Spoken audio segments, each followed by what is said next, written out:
Hello everyone. I welcome you all to Be and Beyond, a talk show by ISA-VESIT, which takes you through the journeys of alpha geeks all around the world, where they share with us their experiences and expertise in the top tier fields of technology and science. I am Prathamesh Komte, your host for this episode. Today, we have with us Prithvi Shetty, one of the prominent alumni of VESIT, who has completed his BE in instrumentation. He is currently working as an embedded software developer at Nymble. Before that, he has also worked as embedded software engineer at CD Space Robotics Private Limited. Prior to that, he has been an intern at Nevon Solutions Private Limited. Hello, sir. First of all, thank you so much to do this amidst your busy schedule and to join us here. Hey Prathamesh, nice to be here after a long time. So it feels to be good back associated with ISA. So yeah, hoping to give you all good insights about my journey. Thank you so much, sir.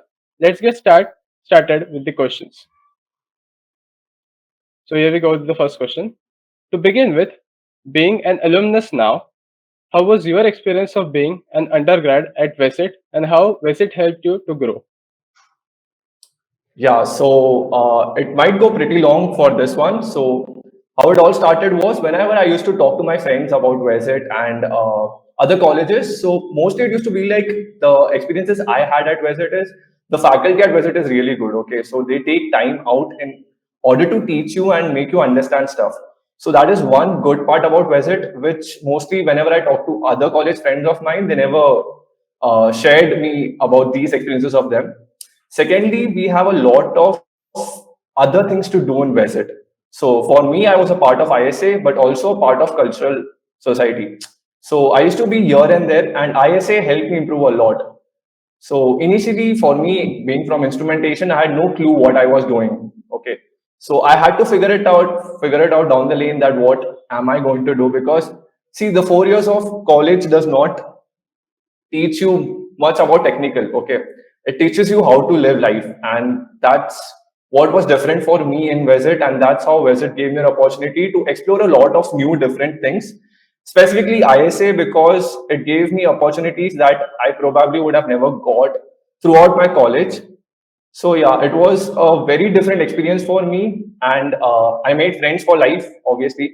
And some important point I would like to share is, see, the technical skills might be there, might not be there, but being a part of technical society or any other society will give you edge because you learn life skills which will help you when you go ahead. Because in today's days, the technology keeps on changing, and it you always need to adapt to new technology. So wherever you go, it won't remain the same. So whenever an employer interviews you, he obviously looks for a little of technical skills of yours, but he mostly looks what kind of person you are. Are you able to interact? Are you able to keep your points on the table? Are you able to express yourself fully enough that you are able to communicate and get hold of other people and connect with them?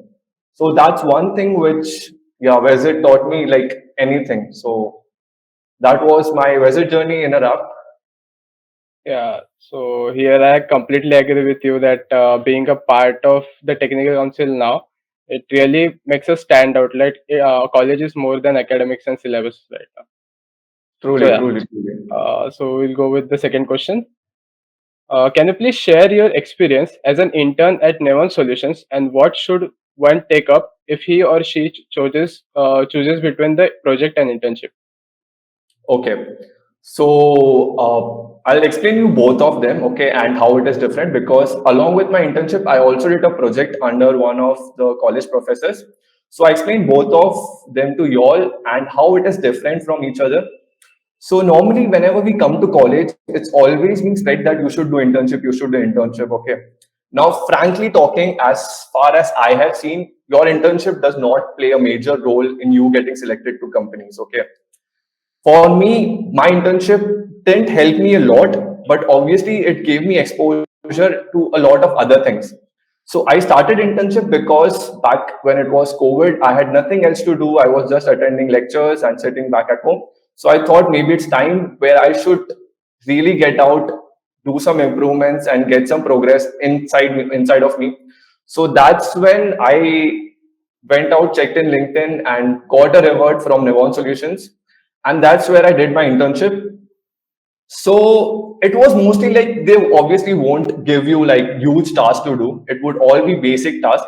But if you are good enough and if you are able to take up tasks in a really good pace, they eventually will drift you towards something which has more weightage towards the company and which actually influences a lot of things in the company directly. Okay. But for that, you need to put in efforts and you need to be there for good, pretty like 3, 4 months. Only then will you be able to get to that stage there. Otherwise, it's normal things which you keep doing, which you might have done in college or you might have not, but it isn't something like rocket science. It is pretty easy, and they obviously teach you and they expect you to learn yourself. So that is something that internship help is to give you a small introduction of how the outside world is going to be. Okay. So it's good to do internship, but does not mean that you won't be able to crack jobs after you get out of your college. Okay. Obviously, you will be able to crack jobs, and internship does not play a very huge role in your life for your career. Okay. It one good thing about internship is whenever you go into any internship, they give you a lot of opportunities. So you won't just be working on one thing; you'll be working on a lot of different things. So it gives you opportunities to try out different things and maybe find the best out of it. Okay. So that's one thing with internship helps because you don't have to stick to one thing. You can do multiple things and then figure it out for yourself that what you want to pursue your career in. Secondly, coming down to project. So if you have figured out what you have to really do, okay, projects will help you a lot. Because in projects, it's you and your professor who are working together on a single thing and getting output out of it. So there it will help because there's no one else to mentor you except for your sir. And obviously your professor won't be behind you all the time. So you have to figure it out some way or the other. So projects give you a very broad perspective about what that product is, what you're working on, and what that field is. So in terms of that, projects helps you a lot, and it stands out in terms of your resume. Okay, internship might or might not stand out, but projects surely will if you have done it. Because once you do a project and you are quite acquainted with what you have done, you have points to keep. Okay, so whenever your interview happens or you sit for any career interview, they normally talk more about your project. So what you have done, what was the major challenges you faced in this project? Okay, and you yourself have done that project. So having done that all by yourself, you know exactly what happened, what went wrong, and how it eventually took that exponential graph where you could achieve things and you could make it a final product and present it to the world. So in that terms, projects helps you a lot. For me personally, project helped me more than my internship, which I'd done under one of my professor. Now, projects are not the one I'm talking about. The projects we get as a third year and a fourth year. Okay, projects apart from that, projects which you go out, talk to your professor, sit with them, and then spend a lot of time in order to do that. So that projects are the one which help you. Other projects mostly they don't because you do it as a part of your curriculum, and you don't really give full 100% of yours. So yeah, that was how project helped me over internships. But yeah, do both. If you get opportunity, don't let it slip out of your hand. Like this will really help our audience as well as other students. Like if they are wishing to take the next step, they're confused. Yeah. Yes, thank you for this. We'll go with the next question. You have been the part of ISA-VESIT for 3 years. So, do you think being a part of ISA helped you in becoming embedded software engineer? ISA helped me become what I am today. Okay. Apart from engineer, it taught me to be a lot of other things as well. So starting off in my first year and before my college, I wasn't a very confident person. Okay, I never used to go up to stage, speak, or do any kind of stuff. I used to mostly be studying or maybe just sitting home doing nothing. So while in my first year, I heard about ISA, okay, because normally instrumentation people hear about ISA because it's a little related to instrumentation. In the beginning, it was. Now it has become a very open domain. It is for everyone, and obviously, being a part of ISA, we have contributed to make it open. Yeah. Coming back to the point, So in my second year, I got opportunity to become the SE coordinator. Then I went on to become the secretary and the vice president. So this journey didn't come like all of a sudden. We had to put in efforts. So I remember one of my instances during first year. It was a normal class event or maybe a speech I had to tell in front of the class. So we had a CS activity in which we had to maybe talk about something. And I remember I fumbled, I stopped in between and I didn't say a word. I didn't utter a word at all. Okay. And that was something I didn't expect out of myself. So going from there to taking up events, hosting events, and being MOCs for many events where I used to talk in front of 100 people was a very different change for me. And it has helped me throughout my life. It helps me now also to be able to put up my ideas in a way that people are able to understand, grasp it, and make full out of it, like the fullest out of it is something which I say helped me a lot to do. Okay. It gave me friends which will be a part of my life forever. Okay. So apart from my technical skills, ISA gave me a lot of other things too, which made me or maybe I'm what I am today because of ISA. It wouldn't have been possible if it wasn't for ISA. So ISA helped a lot in shaping my life. It helped me build networks. Okay, networking is something which is very important when you go outside because if you have good networks, you can crack your jobs easily. You can maybe get in touch with other people to solve your queries or your doubts. So networking is very important in today's life because then you get recognized a lot. Okay. So if you go somewhere and you have networking, people normally they just know you. And being known is something which is very important. So back in college, ISA also taught me how to network, how to know other people because we had to go and talk to other people in order to negotiate or get something done.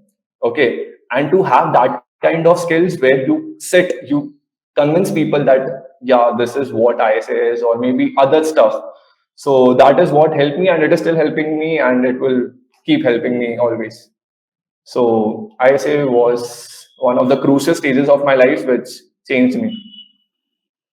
This will surely help our audience. Like we need to take some of the extraordinary steps in our life to excel and stand out. Yeah, Uh, goes so without saying. yeah. So the next question comes. Will you please enlighten us about the role of embedded software engineer? And carrying on, would you please share us your views on the future scope of embedded systems? Yeah, sure. So everyone might be aware of software developers now. Okay, it is a very trending field for people. Okay, you open LinkedIn today, all you see is software developers. Okay, now whenever you come to this career, okay, into the embedded software developer, I see in 2 years maybe people try to drift towards software developers because there's not much of a gap. Okay, eventually even we are writing code, even normal SD people are writing codes. Okay, the logic remains same, the framework kind of changes. Okay, the things they are working on are a little different, the things we are working on, they go directly to the core or the very base of the entire product.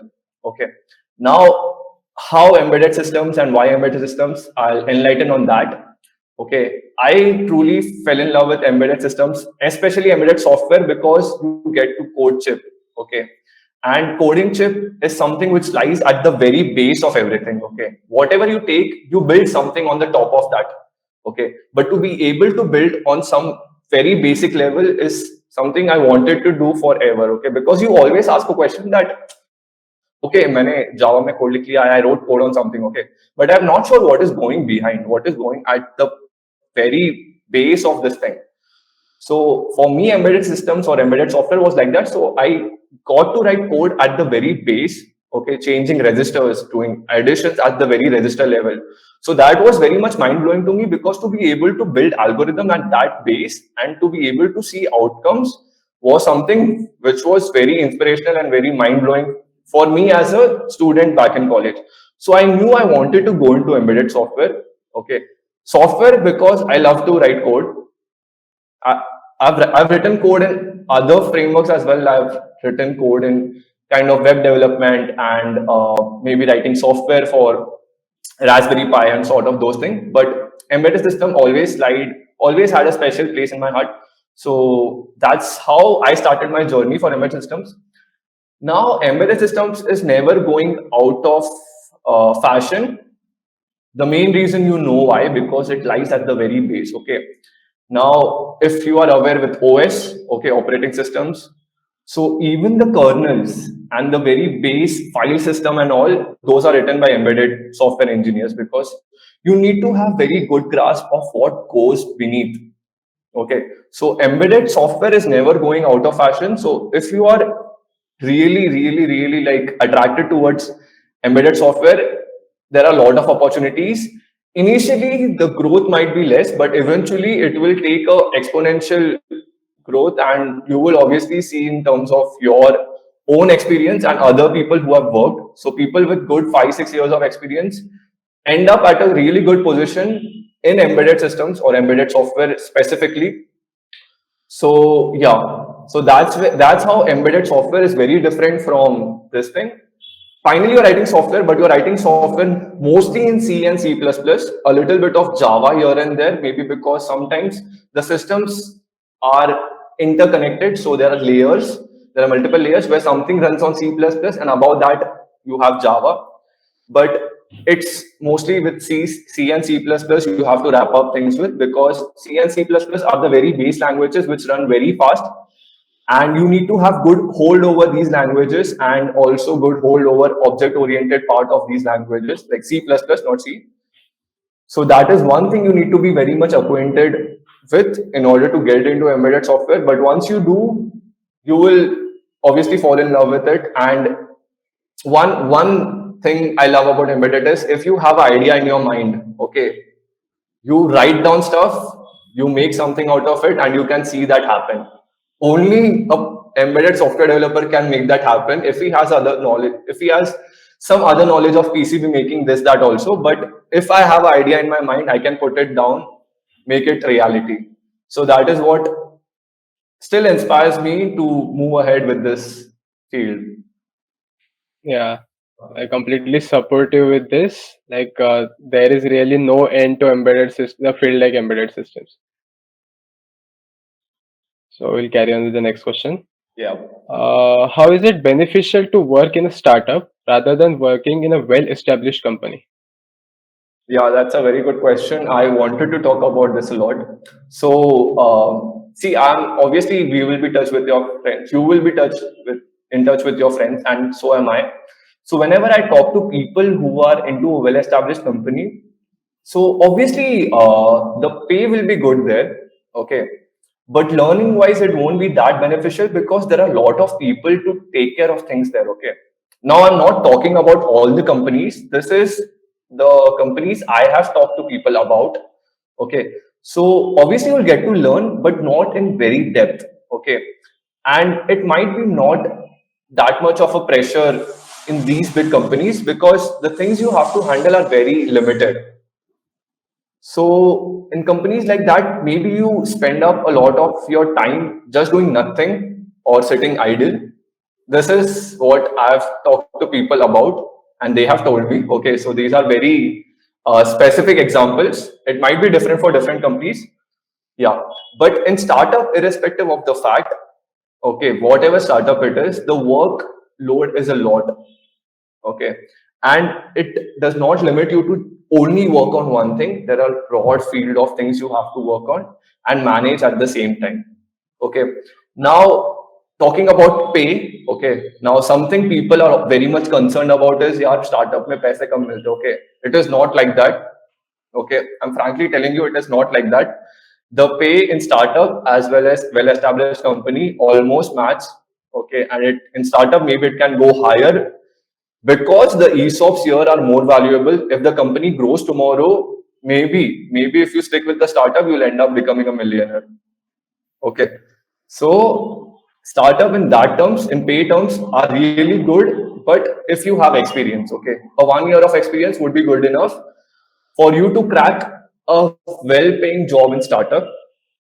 Now, obviously, startup has a lot of benefits because the team here is small. Okay. The team here being small, you have a lot of responsibilities to take care of. Okay. So while working, you will also be leading a team. And this you won't be able to get at a well-established company, because there is a certain kind of structure which gets followed in a well-established company. You are working under someone, that someone also has a manager above them. Okay. And then there are like commands which comes down and then you have to work. But here you have to coordinate with each and everyone because the team is small. So you have to lead, you have to be a friend, and you have to be a true leader in order to make them work. Okay. So it's a very different kind of environment, and you get to learn a lot in startup because you are not constrained to just stick to one thing. A lot of things comes to your hand, and there's no option of like backing out. Okay, because the entire startup relies on every individual who's working there. So your contribution is as important as someone else's, and your contribution is a very major contribution towards the entire startup. Okay, so that is how startup helps you in order to grow. And eventually, if you have a lot of experience and you have gained whatever you want through the startup, you can move ahead to work with a well-established company, because it won't be difficult to move from startup to a well-established company, because they know that the person is very dedicated towards the work because he comes from a startup background. Okay. So yeah, so that is how startups are very different from the normal well-established companies, but it's a good learning curve and it helps you a lot. Also, it gives you a lot of privileges in terms of you can come down here, you can also work here, you can do your projects here. Okay, so they are very, very chill people, and they end up becoming a family to you. Okay, so in a gist, like in a summary, startup in the end of the day just becomes your family, and they are like the real good peoples who are always there with you for any kind of help. Thank you so much to share such crucial facts and eye-opening facts on such a crucial topic. So yeah, now we'll go with the sixth question. How does having an experience make a difference when you're planning to pursue masters in embedded technology? Okay, yeah. So my initial plans were to directly go for an MS. Okay, because obviously back in college you don't have much idea about why you want to do what you want to do. If it's a trend, you just follow it. And now it has become more like a trend to go and do MS. Okay, frankly, you might have seen most of your friends or most of your seniors going outside, going abroad. Okay, so it's always beneficial for you all if you have a good experience in the field or things you want to do, because going there and figuring out. So, for example, if you take 4 years of engineering, okay, just assume there are a lot of things you're learning at this point of time. Also, you might not be like very much into a certain thing. Okay, you might not be clear about what you want to do really. Maybe something excites you, do it, you understand, oh no, this is not something I want to do. Okay, so the 4 years of our engineering just exposes us to a lot of fields, because everyone might have come across all the subjects which are interdisciplinary. Okay, so for me, if I was from instrumentation, I had subjects related to AI, subjects related to programming, subjects related to electronics, and everything. Okay, so engineering subjects mostly give you a small just about what the subject is or what this field has, but maybe you'll work on it, you don't know if you like it or not. Okay, so this, I feel this 4 years of engineering is not enough for you all to maybe decide what you really want to do. Okay, so how this experience helps is once you get out, you really start working on what the industry wants. Okay, now working in college and working in industry are very different things. In college there are certain things you work on, in industry it's completely different. So if you are interested in some certain field, for example, for me, if I was interested in embedded software does not mean that you're coding in Arduino. Okay. So back in college, I used to think, oh, coding in Arduino is maybe embedded software. Okay. But coming down into industry, I realized, oh, it's Linux. Oh, it's this. Oh, it's that. Okay. And a lot of things which are put together. So this field which I'm working on is increasing day by day. Okay. And there are a lot of domains inside this field to explore. So embedded software is a very big term. Okay, inside embedded software, there are a lot of subdomains which come. For example, it might be a microcontroller you are working on. It might be a processing unit you're working on. A processing unit contains all of the RAM, ROM, but also GPUs in order to take care of computer vision and other AI algorithms, which microcontroller won't be able to. So there are different parts into this. So when you go out into the industry and you work on different parts, you realize, oh, this is what I want to specialize in. Oh, or maybe this is what I want to specialize in. And getting that inside your mind is something which will benefit you a lot, because then you really know, pinpoint what you want to do in life. And this experience will surely help you in your MS, because you have what you want to do, but you also have other things which you worked on. So when you go there, you have a leverage of maybe some projects or maybe the industry experience you have had. So back when I was in college, as I told you, I wanted to go directly for MS, but then I talked to one of my seniors and he suggested me to stay back, because for him also it was same, like before going, he did a 1 or 2 year experience back in India.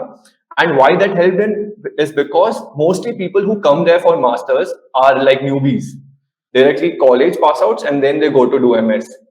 Now, just assume if I'm a person who has 1 or 2 year of experience in the very relevant field which I'm pursuing my master's for, and there's a person who does not have any experience but might be a very brilliant kind of kid. Okay. Now, obviously, a person who has experience in that field will talk more about that field rather than things he want to do or things he has done back in college which has inspired him. See, nothing matters to those industry people. Okay, all that matters to those industry people is what you have done after your college. What are the industry specific things you have worked on or you have put efforts in, which will help them. So this is how for him he was able to crack Apple. Okay. And this was the only leverage he had compared to other students, because back when he was in his college, it seems the people who came there were all brilliant minds.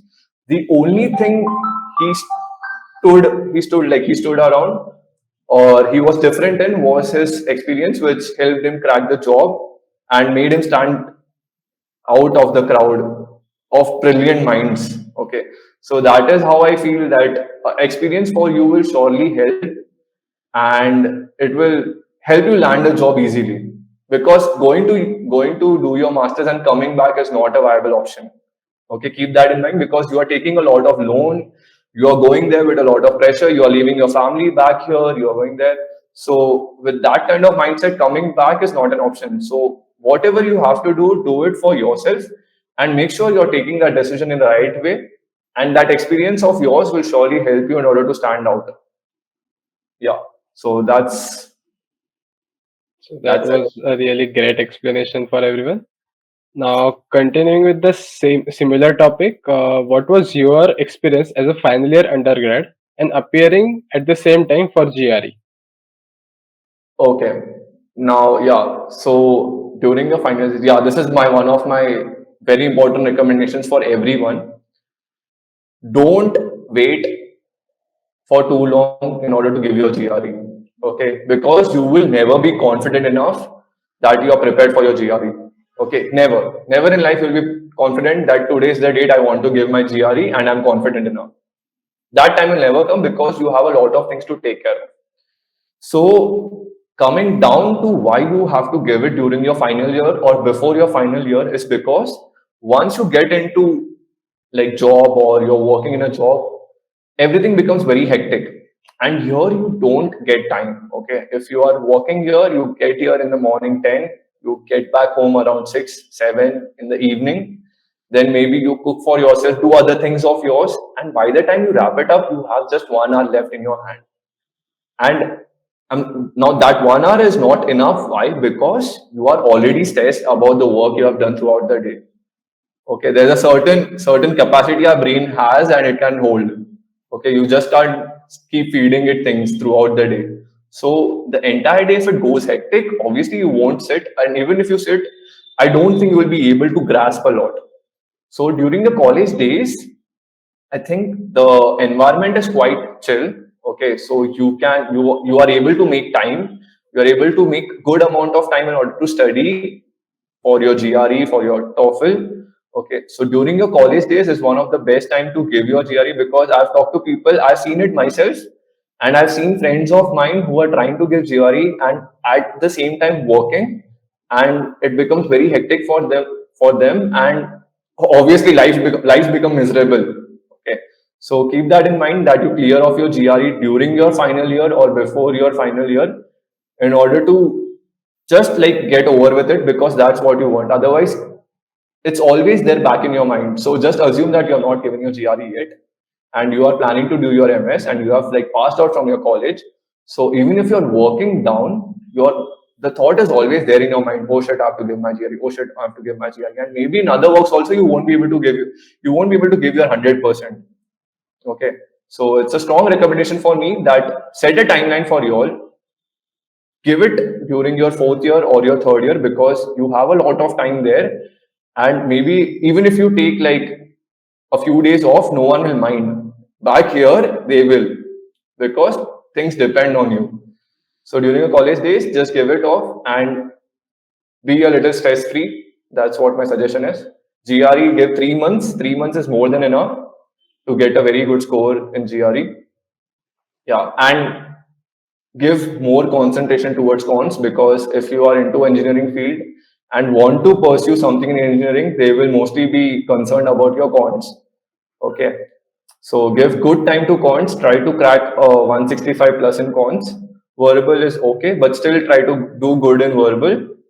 And TOEFL will take you like not more than 10 to 20 days because it's just pure English talking. Okay, it's not at all difficult. Even a person who has just prepared for 2 days and has good communication skills is able to crack TOEFL with a very good score. So yeah, just get stress free and give it during your college days because once it's done, you at least have something in your hand that yes, I've given my exams. Now I have to only focus on maybe applications. That's it, not my GRE and my TOEFL. Thank you so much, Prithvi. Let's hope that the audience will consider your recommendation and it will help them. So, moving back to technical domain, what insights can you share about the future of drone technology? Yeah, sure. So rather I'll talk about both drone technology and the one I'm working in currently. So as you might all be aware of, the DJI drones. Okay, so DJI is a company which produces top class or maybe one of the best drones the world has today. And obviously they are emerging a lot. Now, it might be a very sad part for you all, but just bear it with me. India won't be that successful in drones, okay, for multiple reasons because India is not a hardware hub. So mostly back in my company when I used to work at CD Space Robotics, there was a constant problem of we not having things we had to work on. So we had to either import it from China or some other country, and the waiting process was way too long. So the immigration process in India also is really, really horrible. The immigration, oh sorry, I'm talking about immigration. It's not immigration. It's I'm not sure what that term is, but they hold it in the airport. Okay. Logistic, you might say. Yeah, the logistics thing, they hold it in the airport and they won't allow it until unless it is thoroughly being checked, and they also take some bribes and all. Okay, I'm not sure about what it is, but it takes a lot of time in order for these to process, and at the end of the day you realize you are lagging a lot in terms of project or whatever you wanted to because the things were not there. Okay, not that you're working hard enough, it's because there's a delay in equipments being coming or being delivered. Okay, so that's one thing why drone technology won't emerge that much in India. But if India is able to set up some kind of hardware specific factories in India which are able to produce the kind of components we require for drones, then maybe India will take a boost because India is a software hub. Okay, everyone writes software here, everyone. So in terms of software, we are really good and we can really make a lot of difference when it comes to software. But in terms of hardware, we are bound by a lot of things because in China it's very easy because everything they get just nearby. For us to import, it takes a lot of time. So in terms of that, drone technology might or might not emerge in India. So it's a very dicey kind of environment there. But again, if you go inside a drone industry, there's a lot to learn. And if tomorrow, by some chance, there is a hardware availability, India can take that opportunity, seize that opportunity, and go ahead because a lot of government organizations are really pushing the drone industry in India because it is used in multiple fields. It is used in army, okay, because obviously the armies are using drones now like anything, or because they don't want to put a human into risk, and a drone will obviously go and do surveillance and maybe other artillery things I don't want to get into, but drones are being used in order to take care of the borders now. So that's one area. Second is in order to automate the field and fertilizers. So the drone will take pictures and it will check if the crops are in a good condition or not and take care of those things. And it's also used for mapping. So there are a lot of domains the drones can be useful for. But again, coming down to the point, as long as we don't have hardware established here, it's a little difficult for us to get into that field. But once we do, there is no going back. So yeah, so that's about drone industry in India. Coming down to what I am working on currently is making like cooking robots. Okay, so it's a very different kind of experience for me because I get to eat daily. Okay, so eat daily, not via maa ka hath, but a robot ka hath. Okay, so it's a very fun experience because for us as humans, we have eyes, we have other sensory organs in order to interpret what cooking is and what is going on currently. If it's burnt, if the smell is correct, are we able to see it properly? Are we able to taste the salt?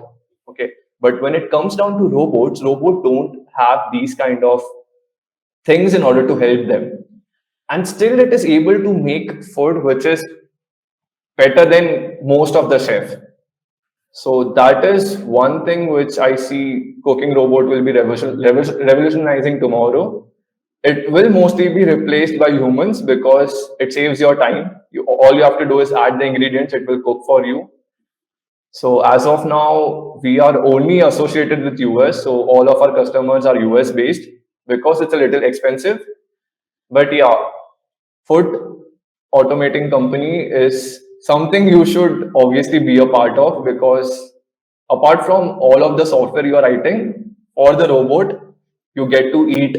Okay, so that software is cooking for you. So that's one fun part about Nimble specifically.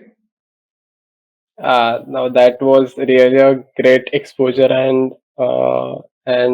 what we can say, and exposure to what really the world is going with Yeah. and where the India should go with. So yeah. So coming to the last question, Hmm. what would some of the valuable lessons from your life would you like to share with the students? Okay, so I'll have to rewind a little bit. So yeah, don't curb yourselves, okay? Because I remember I was a very lazy person, obviously, but also a very timid and shy person, okay? For me, it was very different from getting from this timid kind of person into a very confident person, and that shift has to come within you at some point of your time. And the earlier it comes, it's better for you. So my college days really helped me to overcome all of those things. Come out, talk to people. Okay, even if they don't understand what you're talking, at least start talking. Okay, because you're trying to build a connection, and if it works out, it will help you like anything. Because see, connection building is a very important part of your life. The more you are able to connect with people, the more help you will have as you move forward. So this is one important skill you need to have. Second is explore everything. ठीक है क्योंकि nothing is really difficult to understand and learn. So back when I was in college, we tried every single thing which came our way. ठीक है be it web development, be it computer vision, okay, be it writing softwares, be it designing PCBs, be it maybe working with system on chips. Okay, we tried every single thing. So college days are mostly about trying out things and figuring out कि यार मेरे को ये पसंद है या वो पसंद है. ठीक है because everything is like vague in today's world. You never really know what it will get shifted to. ठीक है See, for example, for us only, we are mostly replacing the job of who? Like people who normally cook, the chef and all. Okay. So maybe they'll have to go somewhere else tomorrow. We don't know, obviously. So keep yourself aware with each and every field. Okay. Put a little effort into every field and understanding that field and how it works. Because obviously, if not today, somewhere down the lane, it will surely help you. Okay. Because I've like mentioned one of the instances to you all specifically. So what happened is I'm not much into web development right now or automating softwares, but back in my ISA times, I had learned one thing. Okay, so there was this one thing I learned, which was how to use Selenium. Okay, Selenium is basically a automating software kind of thing or automating framework in Python, which you can use in order to automate a lot of things in your web. Okay, so maybe I can start a Google Meet by just running a code or sort of those things. So I remember sharing one of my experiences with the ISA people. So I want to share it with every one of you. So what happened is last year when I was filling up a few forms, I had to calculate a CGPA out of 4. Okay, so I had to mention like 80 different subjects of mine, like go through my transcript, take every subject, okay, along with their scores, individual scores, and then calculate the GPA. Now assume I have to do this 2-3 times because I had to. Something made the thing crash and all my data got erased. So I had to like dedicate maybe 6 hours to just type, do manual work, okay, type in. Okay. I'm like, I'll keep this aside. I wrote a code for 1 hour, which automated this entire thing. And all of a sudden, I had to put zero efforts, run a code, and it used to generate a file for me. How amazing. Now, if you want, I can share that with you all, maybe screen share. Sure, sure, sure. Okay, I'll do it. Just hold on. So that was a skill which came out of nowhere into help of mine. Okay, so those are the things which will help you obviously. So this is a code I've written. It's hardly 100 lines. Now, if I run it, it's automated. Okay, so it will fill out all my subjects with my credits and my grades. So assume if I had to do this manually 3 times. Okay, it would take what, 1 hour, 2 hour of mine just to do this. And now it is automated. I have to do nothing. I have to only press a single button. That's it. So this is how your basic skills help you in life, no matter wherever you are, whatever your field is. So yeah, I'll stop it there because it will just go on for 80 lines. I'll pause the program. But yeah, this is what I wanted to give you all as a small gist of how your learnings will help you. That was really very much impressive, I must say. Yes, thank you so much, sir, to take out your time from your busy schedule and being a part of Be and Beyond. I'm sure that our audience are definitely inspired by your journey and experiences. Thank you so much. Thanks, ISA, for making me a part of this. It was really good to be here finally because for me, I never got to sit in a Be and Beyond normally because I was a part of ISA. So most of my time, me and my friend used to take this time out and maybe like devote this towards other workshops of ours because you see, back in ISA, we always concentrate towards what we want to give to our peers or our juniors. Okay. So me and my friend never got to sit in one of those, and it feels fortunate to be a part where I am the one who's talking. So yeah, thanks, ISA. For more such videos, subscribe to our YouTube channel and don't forget to hit the like button. Thank you so much for watching, and let's see you in the next video.